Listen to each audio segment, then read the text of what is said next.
Olá, meus queridos irmãos, minhas queridas irmãs, uma grande alegria estarmos juntos mais uma vez no nosso programa Testemunho de Fé.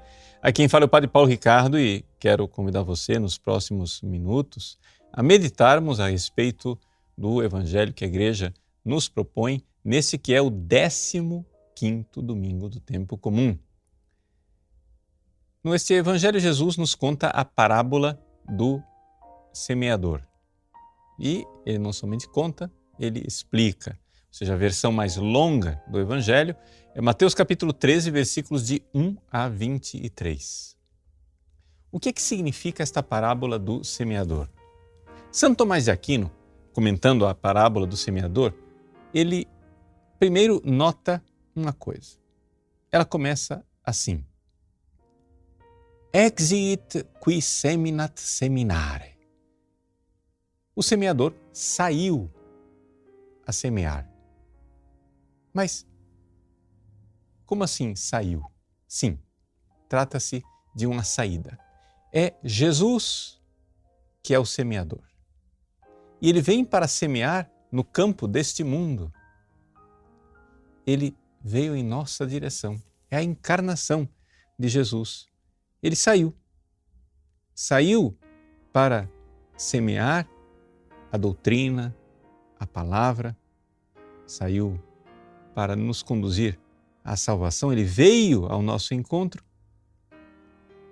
e veio para semear. Então, a primeira coisa, vamos lembrar, em primeiríssimo lugar, quem é esse semeador. Por quê?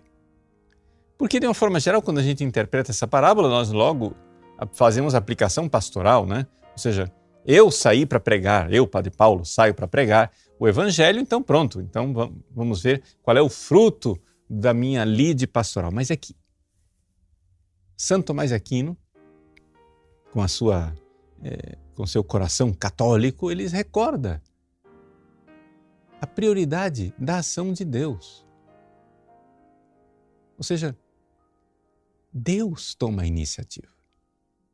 Não é a ação humana que tem a prioridade. Não somos nós quem nos salvamos. Não somos nós quem saímos para fazer uma pastoral, a conversão das pessoas, etc., para que então, depois de um esforço humano, nós consigamos a salvação. Não.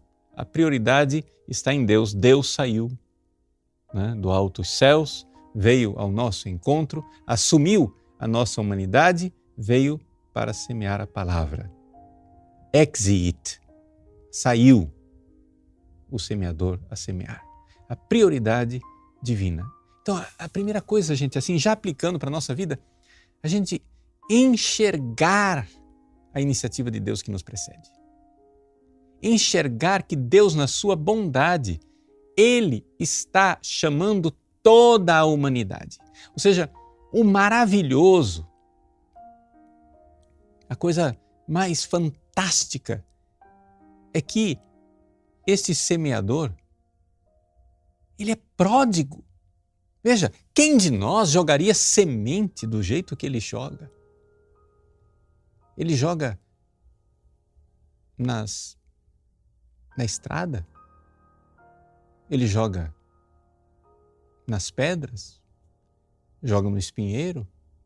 Joga também no terreno bom, mas ele joga absolutamente em tudo quanto é lugar. Ou seja, Jesus, ele se fez homem porque Deus, na sua infinita bondade, quer que todos os homens sejam salvos e cheguem ao conhecimento da verdade. Deus quer que todos os homens cheguem ao conhecimento da verdade, Ele está chamando a humanidade inteira.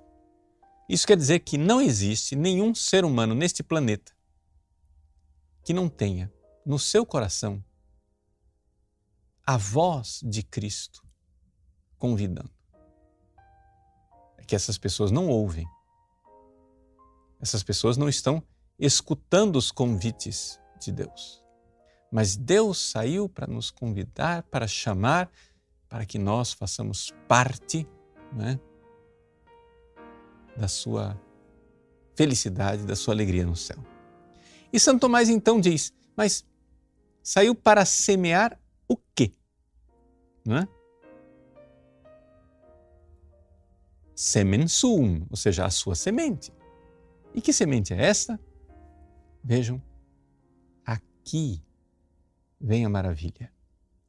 Deus, o que Ele quer semeando nos corações dos seres humanos é que Ele quer que nós sejamos filhos de Deus, participantes da sua natureza divina. Ou seja, o Filho de Deus veio para nos fazer filhos. Ou seja, o que Deus quer com esta semeadura, o que Deus quer jogando a semente na humanidade é que a humanidade seja divinizada, participe da sua natureza divina. Ou seja, que nós possamos um dia chegar no céu e participar da felicidade do Pai, do Filho e do Espírito Santo. O semeador saiu a semear. E esse semear é um ato de amor. Um ato de amor imenso, porque Jesus quer que nós nos unamos a Ele. Jesus veio a este mundo, colocou a sua palavra, é um convite no nosso coração para que a gente então se una a Ele. E este amor, o amor é unitivo, Ele quer se unir a nós. Ele quer que nós nos unamos a Ele. Então aqui, só de colocarmos já essa perspectiva divina no início da leitura dessa parábola, ela já adquire um sabor diferente. Não que a gente não enxergava isso, mas é que isso precisa ser explicitado a cada vez, porque a gente tem uma tendência de se esquecer. Ou seja, nós estamos numa cultura que tem uma tendência enorme de achar que o homem vai ser salvo por sua própria atividade e esquecer a iniciativa de Deus, a iniciativa generosa de Deus que quer semear sementes de vida eterna, quer semear sementes que brotam para a eternidade, ou seja, para a nossa participação na vida de Deus. Muito bem. E aí então Jesus começa a colocar as dificuldades que a semente vai ter que enfrentar nos vários tipos de terreno. O primeiro tipo de terreno é a semente que cai pelo caminho. Não é? Quando a semente cai pelo caminho, Santo Tomás de Aquino diz, aqui a maior dificuldade é a memória. Ou seja, as pessoas que recebem alguma coisa da palavra de Deus, mas não retêm, porque o passarinho logo leva, são as pessoas que vivem nesse contínuo esquecimento de Deus. Esquecimento desse convite de Deus, Deus que nos convida. Ou seja, a humanidade vive num estado de esquecimento chamado pecado. E é interessante nós notarmos que o Evangelho de São Mateus, que fala dessa realidade da semente que cai no caminho, diz simplesmente que os pássaros do céu vêm e levam essa semente. Mas São Tomás de Aquino nota uma diferença, que lá no Evangelho de São Lucas acrescenta uma coisa, que é o fato de que estas sementes também são pisadas pelos homens. Não é só o passarinho que leva embora, mas também as sementes são pisadas pelos homens.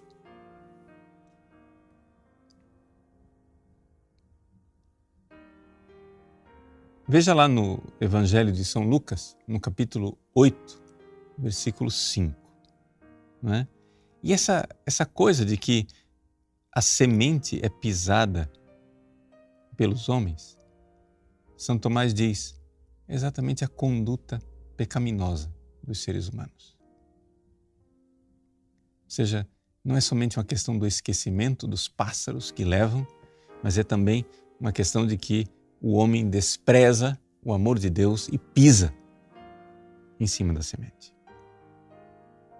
Mas uma vez que você aceitou essa semente, né? Se você está aqui me ouvindo, eu suponho que alguma coisa da palavra de Deus você se interessa, alguma coisa da bondade e do amor de Deus você reteve no seu coração, portanto, alguma semente ficou.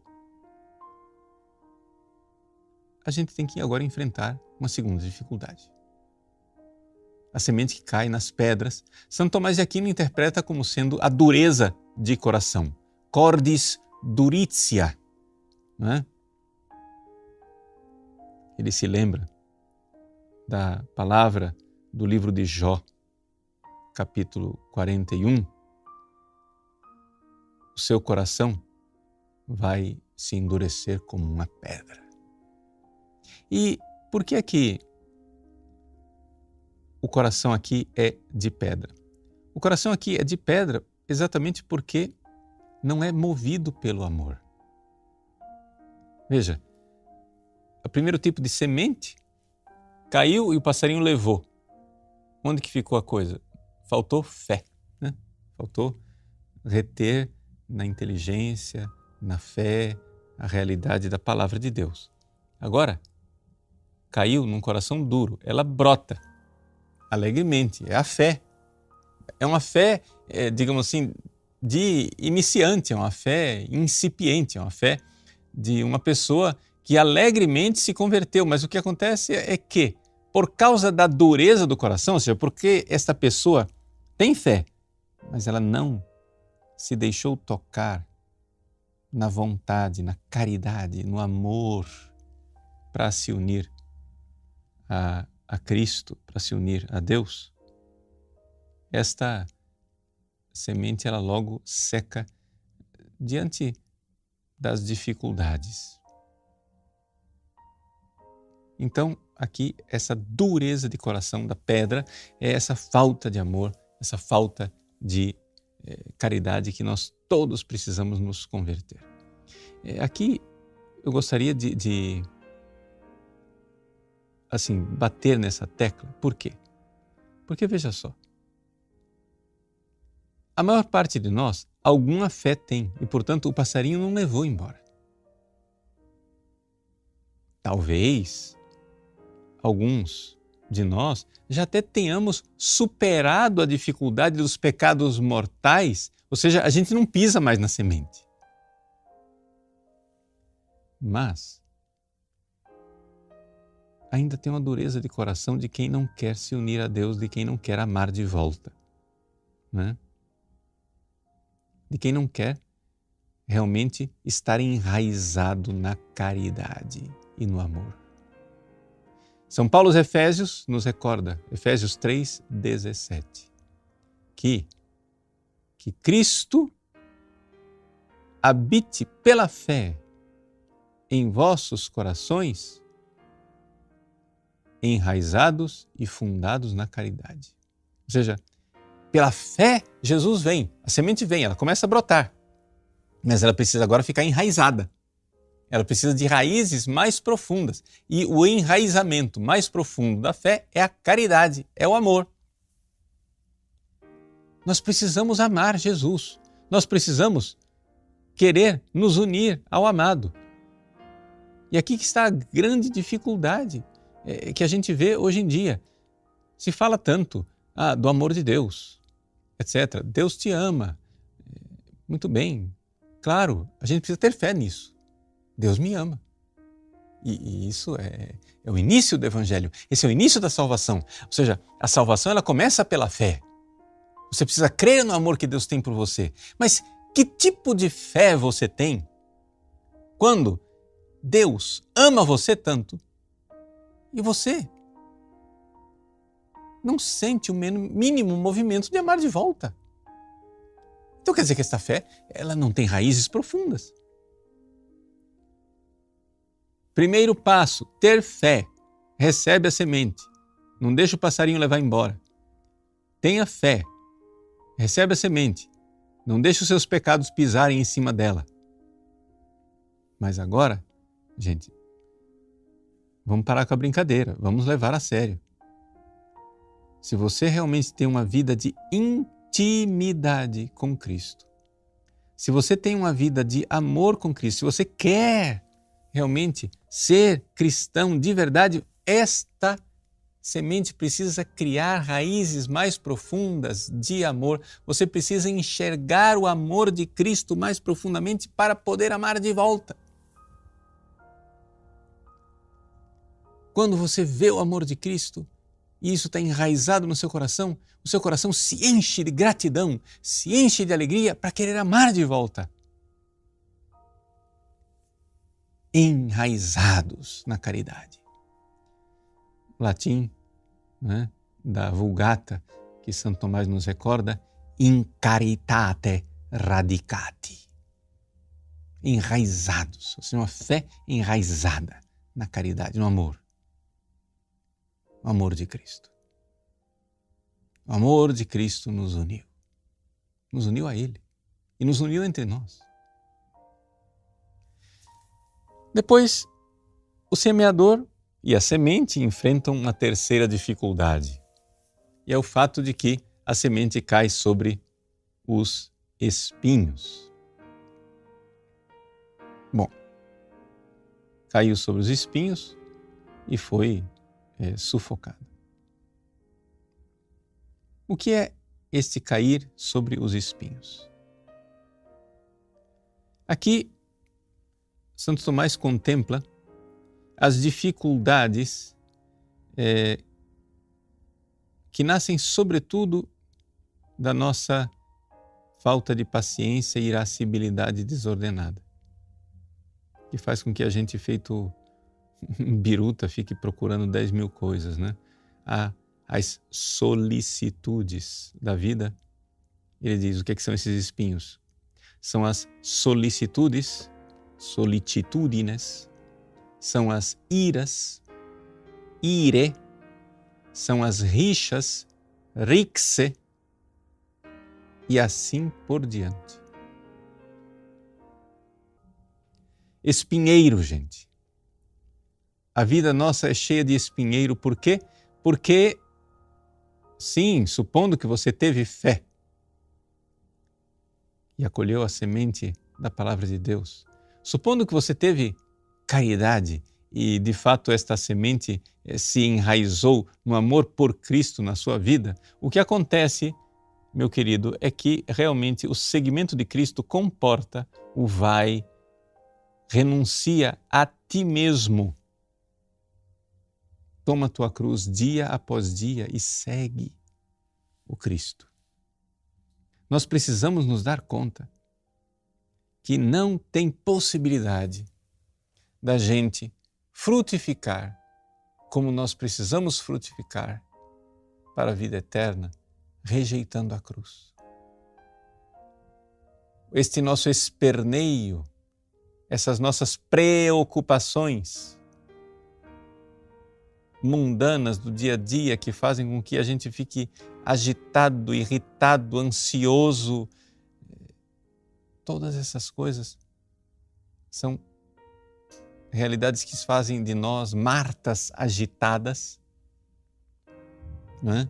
São estas solicitudines, como diz Santo Tomás, são aquilo que em grego se diz merimna, né? A mesma palavra que foi usada para a pobre Marta. Marta, Marta, tu te inquietas e te preocupas, tens solicitude, Marta, com muitas coisas. E nós, agitadíssimos, vamos sufocando aquilo que Deus semeou no nosso coração. Então, vamos abraçar, né, pacientemente a cruz do nosso dia a dia. Vamos pacientemente saber. Se tem coisas para resolver, resolvamos essas coisas. Mas se a gente não consegue resolver, então sejamos pacientes. Sejamos pacientes. Então, meus queridos, este é o Evangelho. Se a gente, então, consegue realizar essa tarefa de fé, de caridade, de virtudes, vamos nos purificando para finalmente produzir, né? 100 vezes mais, 60 vezes mais, 30 vezes mais. E colher os frutos gloriosos que Deus tem reservado para nós no céu. O semeador saiu a semear. Deus veio do alto dos céus para semear sementes de divindade, sementes de vida eterna, sementes de participação na sua felicidade no céu. Mas para isso precisamos de fé, recordando sempre do amor com que fomos amados.